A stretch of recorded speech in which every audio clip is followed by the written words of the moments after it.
जय श्री कृष्णा। मैं नीतल पंकज कुमार धूत अम्बेजोगाई से। कोमल है कमज़ोर नहीं तू, कोमल है कमज़ोर नहीं तू, शक्ति का नाम ही नारी है, सबको जीवन देने वाली नारी तू ही नारायणी है, नारी तू ही नारायणी है। जी हाँ, बिल्कुल सही पहचाना आपने। मेरा विषय है स्त्री एक परिपूर्ण व्यवस्थापक, जिसे साक्षात नारायणी कहा गया है। क्या उसकी व्यवस्थापना पर कोई शंका की जा सकती है? बिल्कुल नहीं ना, क्योंकि नारायणी तो स्त्री का वह रूप है जिसने न केवल इस पूरी सृष्टि का निर्माण किया है, बल्कि इसका भरण पोषण भी किया है और ज़रूरत पड़ने पर इसका संहार भी किया है। सही रूप में देखा जाए तो व्यवस्थापक का मतलब है व्यवस्था को सही ढंग से चलाने के लिए किया हुआ प्रबंध। और एक नारी को परिपूर्ण व्यवस्थापक कहा गया है तो उसके विविध गुणों की वजह से। तो आइए इसके गुणों की कुछ छवि देखते हैं। ममता की है यह शीतल छाया, कठिनाइयों में चलती है बनकर के यह साया। त्याग और सहनशीलता की यह है अनोखी मूरत, और अंधियारे पथ पे बन जाए दीपक जब हम देखें उसकी सूरत।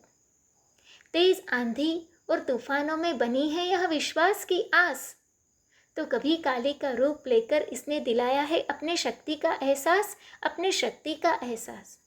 इतना ही नहीं तो इसे जन्मदात्री भी कहा जाता है। इसीलिए तो कहते हैं सबको जीवन देने वाली नारी तू महान है, जिसको कोई समझ न पाया तू ऐसा विज्ञान है। इन सारे गुणों के साथ साथ कई रिश्तों को भी इसने बखूबी निभाया है।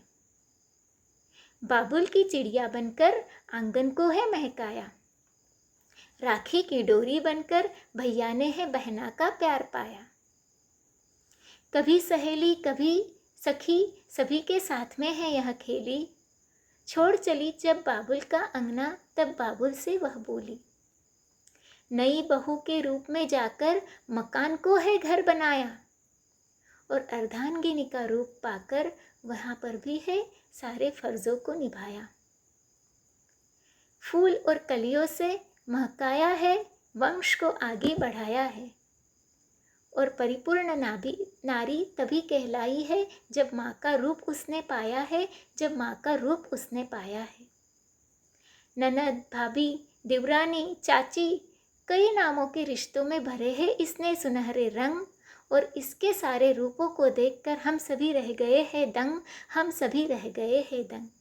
सचमुच एक स्त्री में इतनी ताकत होती है कि वह सारे रिश्तों को, सारे जिम्मेदारियों को बखूबी निभाती है।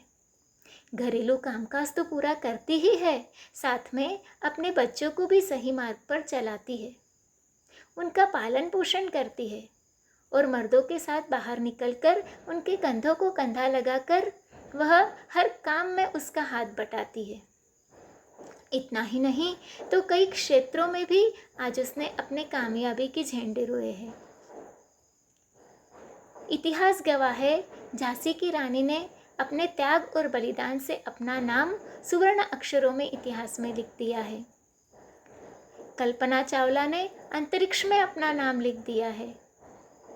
खेल कूद के मैदान में सानिया मिर्जा का नाम सबसे पहले आता है। ऐसे कई रूप आज हम देखते हैं, ऐसे कई क्षेत्र है जहाँ पर नारी ने अपना नाम रोए है। इसीलिए तो कहते हैं ऐसा कोई क्षेत्र नहीं है जहाँ न पहुँची हो नारी की महिमा। आसमान से भी ऊंचाई तक पहुँची है नारी की यह गरिमा, नारी की यह गरिमा। कहा जाता है कि स्त्री एक समाज का दर्पण होती है। अगर हमें किसी राष्ट्र की उन्नति को देखना है तो वहाँ की स्त्रियों की उन्नति होना बहुत ज़रूरी है। स्त्री एक सच्चा मार्गदर्शक है, एक सच्चा विश्वास है। वह जिस तरीके से अपने बच्चों को और परिवार को राह दिखाती है, उसी पथ पर वह चलते जाते हैं। अंत में बस इतना ही कहना चाहूँगी, सुनकर तेरी गौरवता यह बात है समझ में आई, संपूर्ण व्यवस्थापक बस तू ही क्यों है कहलाई, बस तू ही क्यों है कहलाई। इसीलिए तो कहते हैं यत्र नार्यस्तु पूज्यन्ते तत्र रमन्ते तत्र देवताः। जय श्री कृष्ण।